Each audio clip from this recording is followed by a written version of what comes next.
मध्य प्रदेश की पहाड़ियों और गहरी झाड़ियों के बीच बसा एक छोटा सा गांव है नागरगढ़।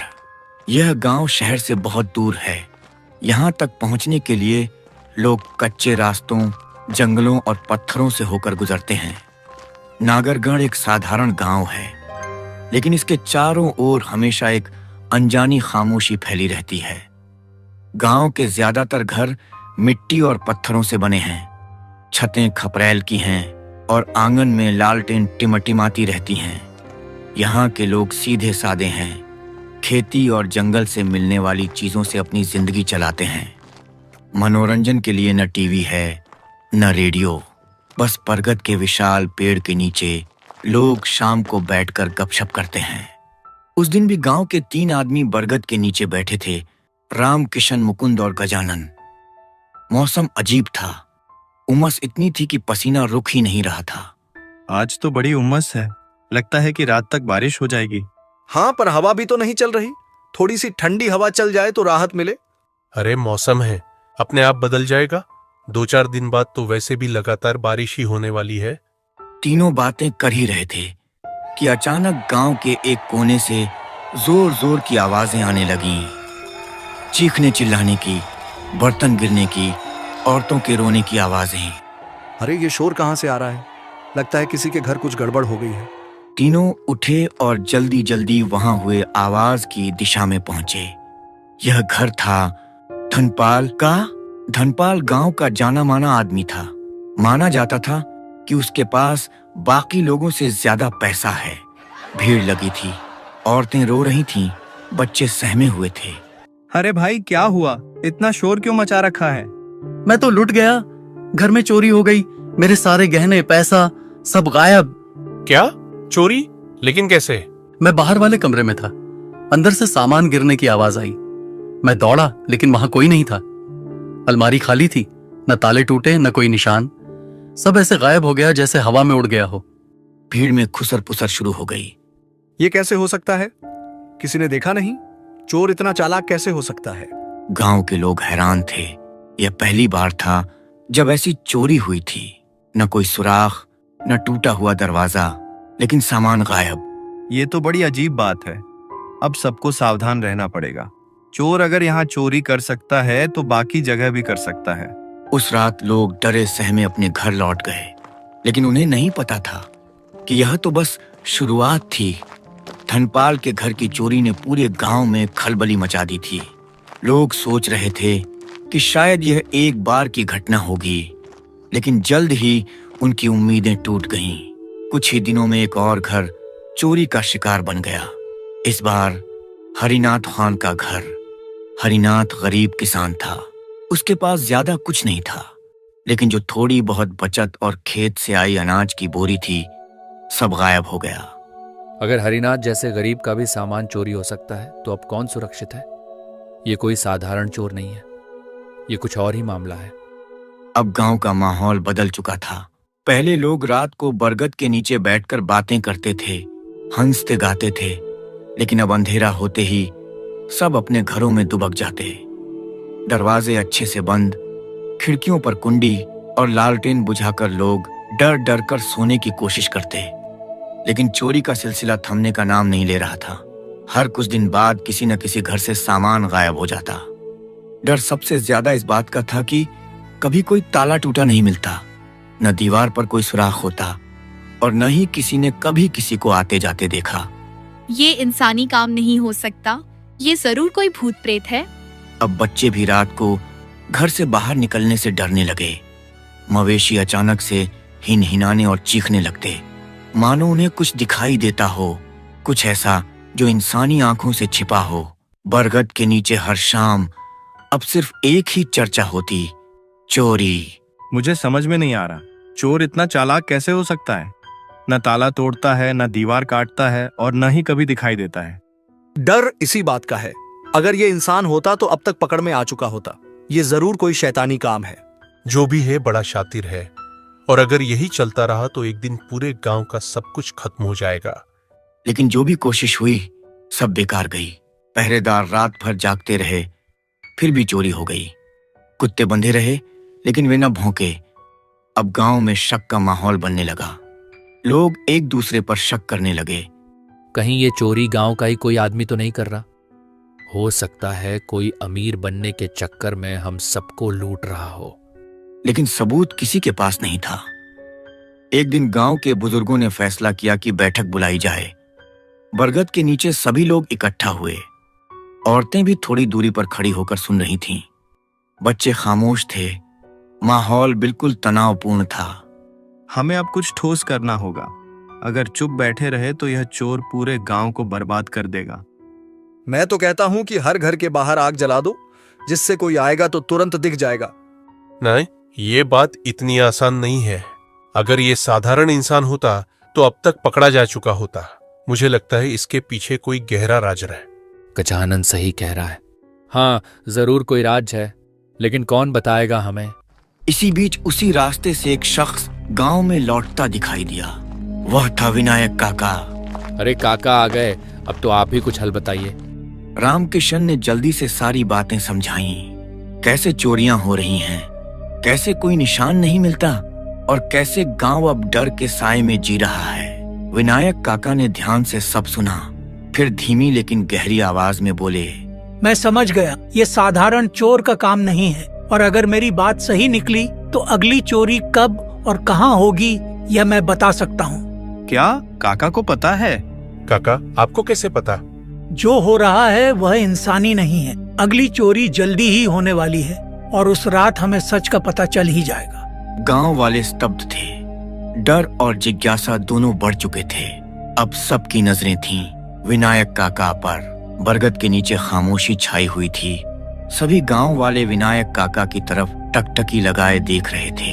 उनकी आंखों में डर और जिज्ञासा दोनों साफ झलक रहे थे।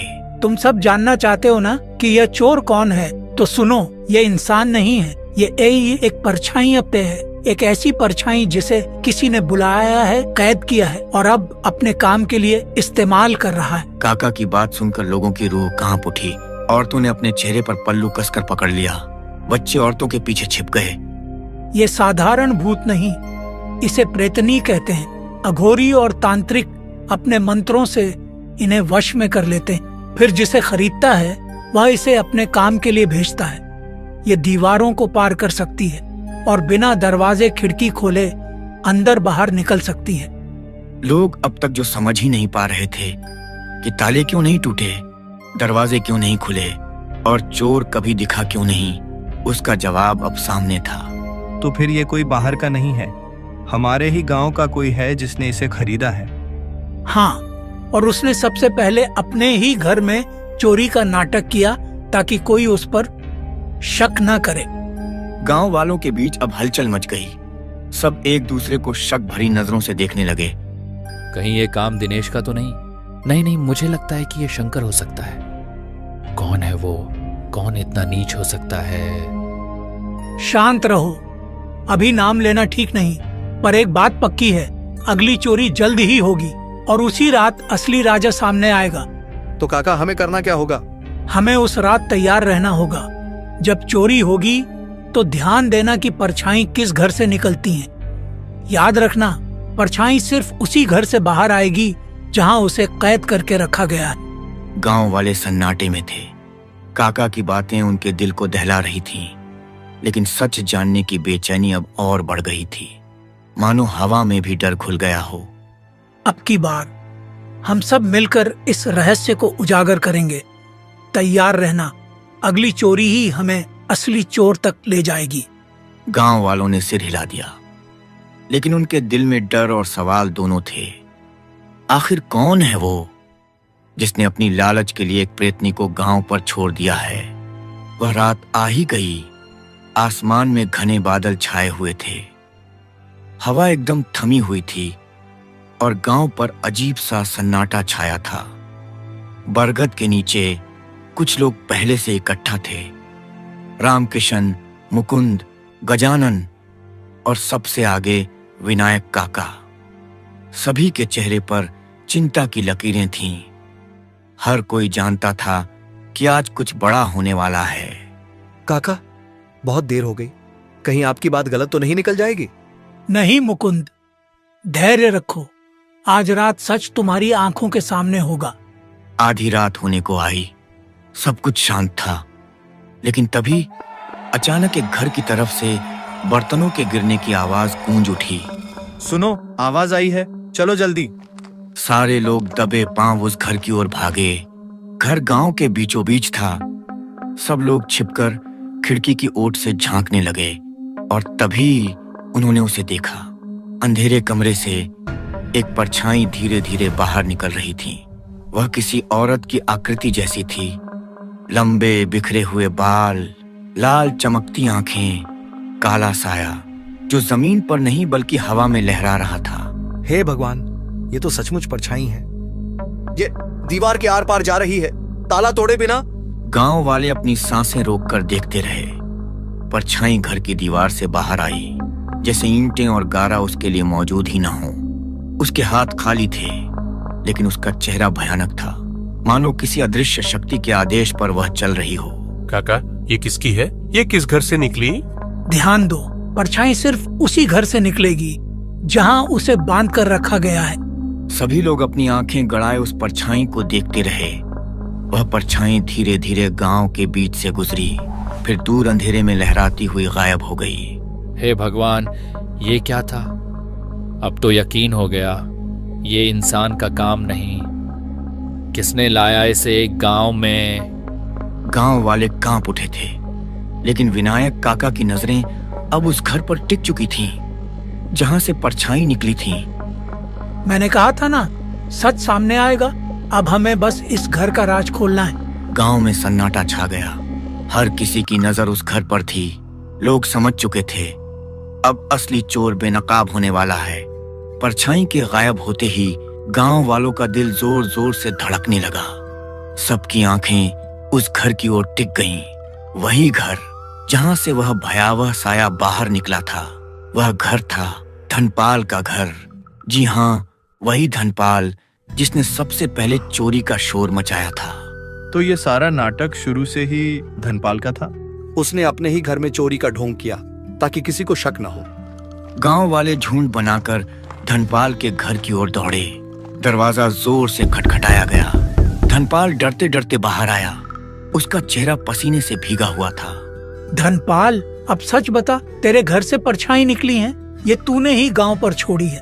नहीं काका, मैं निर्दोष हूँ। लेकिन काका और गांव वाले उसके घर के अंदर घुस गए। अंदर का नजारा देखकर सबके होश उड़ गए। एक कमरे में तंत्र मंत्र की सामग्री, काले धागे, हड्डियां, राख और एक दिया बुझा पड़ा था। देखो, यही है सबूत। धनपाल ने अघोरी से सौदा किया है। बता धनपाल, तूने ऐसा क्यों किया? तूने गांव को क्यों बर्बाद किया? काका, मैं गरीब था, मुझे अमीर बनना था, बहुत पैसा चाहिए था, इसीलिए मैंने जंगल में एक अघोरी से सौदा कर लिया। उसने मुझे यह प्रेतनी दी। मैंने जैसा कहा गया वैसा ही किया। हर कुछ दिन में उसे बलि चढ़ाकर मंत्र पढ़ता और वह परछाई गांव से चोरी करके लाती। गांव वाले गुस्से से कांप उठे। धनपाल, तूने अपने लालच में पूरे गांव को खतरे में डाल दिया। अगर काका हमें सच न बताते तो तू हमें बर्बाद कर देता। धनपाल, तेरा पाप अब और नहीं चलेगा। गांव तेरे खिलाफ फैसला करेगा और उस अघोरी साधना को मैं अभी खत्म कर दूंगा। विनायक काका ने गंगाजल मंगवाया। कमरे में जाकर जोर जोर से मंत्र पढ़े और गंगाजल चारों ओर छिड़क दिया। जैसे ही गंगाजल उस कमरे में पड़ा, अचानक जोर की चिल्लाहट सुनाई दी। वही परछाई दीवार से टकराती हुई कराहने लगी। कुछ ही पल में वह साया धुएं की तरह हवा में घुल गया और गायब हो गया। भगवान का शुक्र है, आखिरकार गांव बच गया। धनपाल अब सबके सामने रो रहा था, लेकिन उसकी बातों पर किसी को दया नहीं आई। गांव ने तय किया, धनपाल को अब गांव से निकाल दिया जाएगा, क्योंकि जिसने अपने ही लोगों के साथ विश्वासघात किया, उसे गांव में जगह नहीं मिल सकती। याद रखो, लालच इंसान को अंधा कर देता है और जो बुराई को अपना साथी बनाता है वह कभी चैन से नहीं जी सकता। गांव अब शांत था। बरगद के नीचे लोग फिर इकट्ठा होने लगे, लेकिन अब उनकी कहानियों में डर नहीं बल्कि सीख थी। परछाई चली गई थी, लेकिन उस रात की दहशत और धनपाल की गलती हमेशा के लिए गांव वालों की यादों में कैद हो गई। और यही थी आज की कहानी। याद रखो, हर रहस्य के पीछे एक सच्चाई होती है। मिलते हैं अगली बार एक नए राज के साथ।